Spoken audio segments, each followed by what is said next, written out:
Selamat siang Bu Cia, selaku dosen mata kuliah Health and Safety Engineering. Perkenalkan, nama saya Elena Beradeta Lisandra dari kelas LW 41 dengan NIM 24400389950. Pada kesempatan kali ini, saya akan menjelaskan mengenai UAS mata kuliah Health and Safety Engineering dengan judul Analisis Kasus Kecelakaan Kerja pada Industri dengan Metode FMEA, HAZOP, dan FTA. Pertama, saya akan menjelaskan latar belakang kasus pertama, yaitu kecelakaan kerja pada pabrik makanan kaleng Bumblebee Food.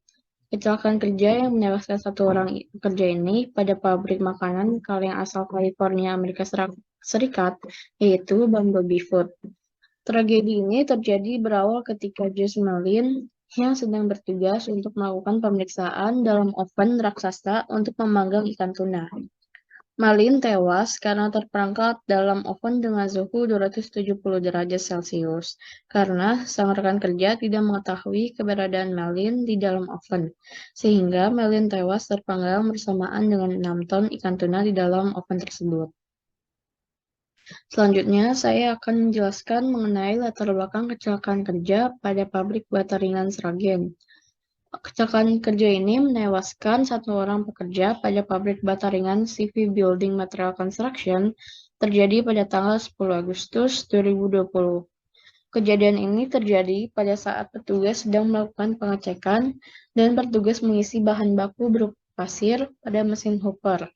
Saat sedang melakukan tugasnya pada mesin hopper yang tersambung dengan conveyor, korban tersangkut di antara mesin tersebut yang menyebabkan menewaskan petugas tersebut. Selanjutnya, saya akan menjelaskan latar belakang yang ketiga, yaitu kecelakaan kerja pada pabrik bioetanol Mojokerto. Kecelakaan kerja ini menewaskan 3 orang pekerja pada pabrik bioetanol PT Energi Agro Nusantara atau ENERO. Terjadi pada tanggal 24 April 2020. Kejadian terjadi pada saat petugas sedang melakukan pembersihan pada kolam lumpur endapan.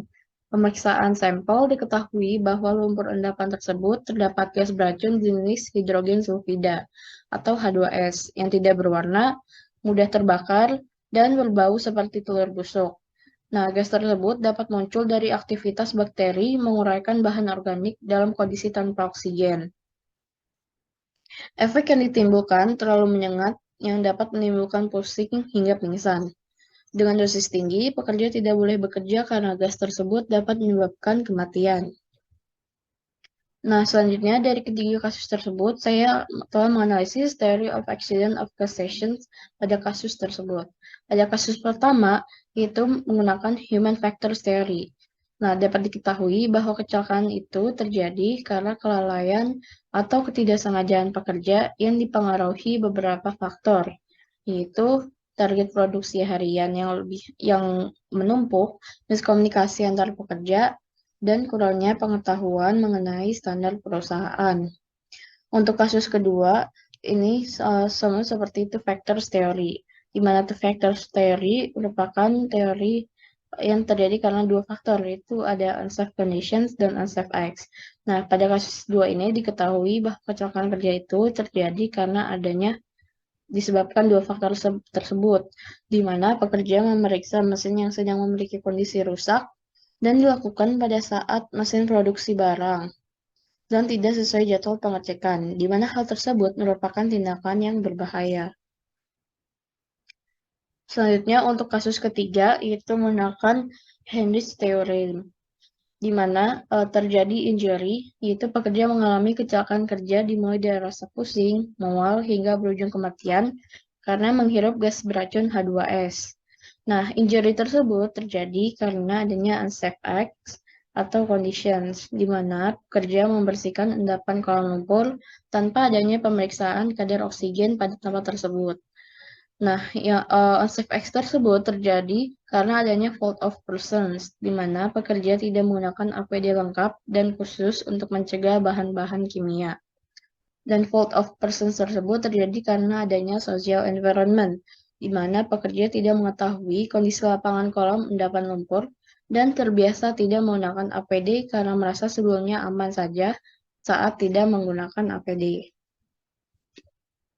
Nah, selanjutnya saya juga menganalisis hazard pada kasus pertama menggunakan FMEA atau Failure Mode and Effect Analysis.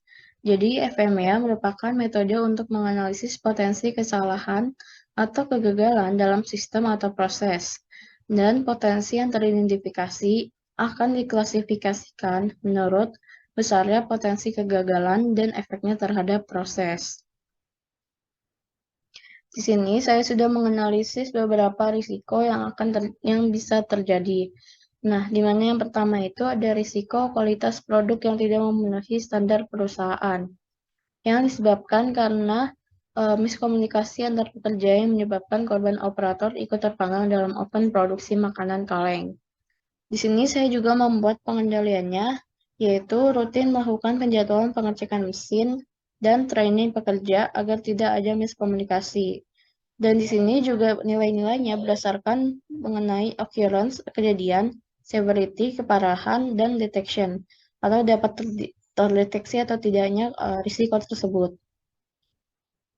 Yang risiko kedua yaitu ada tenaga kerja yang tidak profesional, yang dapat terjadi karena kurangnya kesadaran untuk menggunakan APD anti panas.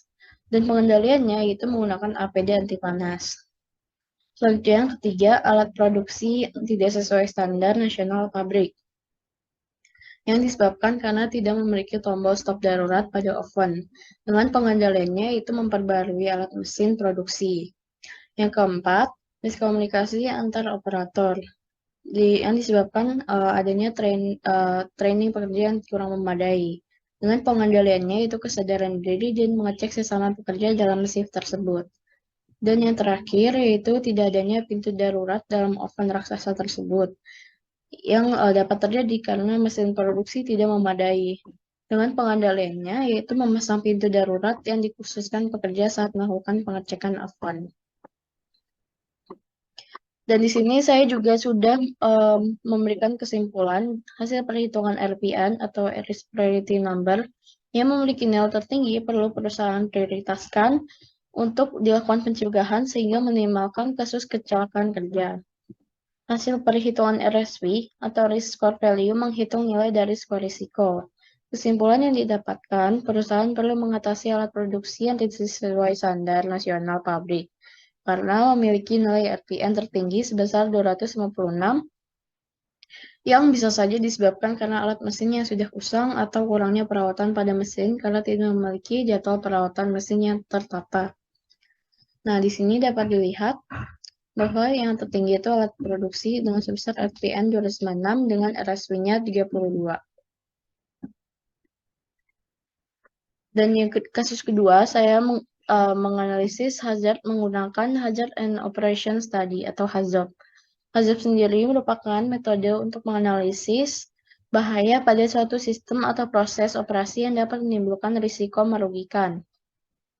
Di sini dengan kita menggunakan skala likelihood dan juga consequence, di mana likelihood-nya itu terdapat level 1 sampai 5 dari jarang terjadi hingga hampir pasti, dan konsekuensinya itu tidak signifikan sampai bencana dengan levelnya 1 sampai 5. Nah, di sini saya menganalisis risiko kasus pabrik bata ringan Sragen, yaitu terdapat 5 sumber hazard. Yang pertama itu ada kurangnya tanda peringatan mengenai penggunaan mesin, dengan likelihood-nya sebesar 4 dan konsekuensinya sebesar 3. Dan skor yang didapatkan yaitu 12, di mana 12 itu merupakan risiko tinggi dengan ditandai dengan merah. Yang kedua yaitu kelalaian pekerja, dengan likelihood-nya sebesar 4 dan konsekuensinya 5. Dengan skornya yaitu 20, di mana skor ini merupakan skor level risiko yang sangat ekstrim. Dan yang ketiga, kurangnya perawatan mesin, dengan likelihood 3 dan konsekuensi 2 dengan skornya 6.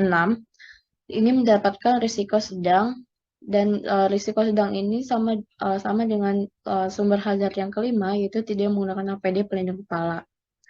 Dan yang terakhir itu adanya kurangnya evaluasi SOP perusahaan dengan risikonya rendah. Nah, selanjutnya saya akan membahas mengenai hazard pada kasus ketiga dengan menggunakan metode Fault Tree Analysis atau FTA method.